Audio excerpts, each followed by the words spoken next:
Ухаалаг хот гэдэг шиг технологийн дэвшилтээр суурилсан үйл ажиллагааны шилжилтүүдийг хийж эхлээд байгаа.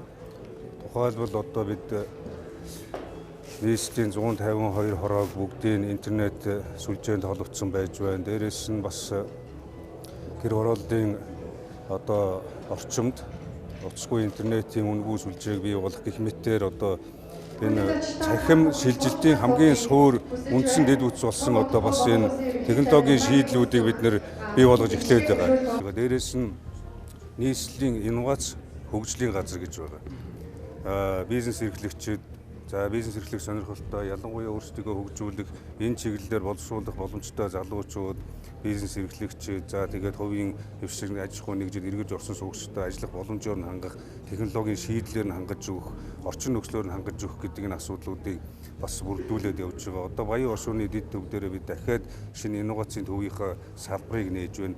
Гэх мэтээр ингээд нийслэлийн 9 дүүрэгт инновацийн салбаруудаа төвөдөө нээн.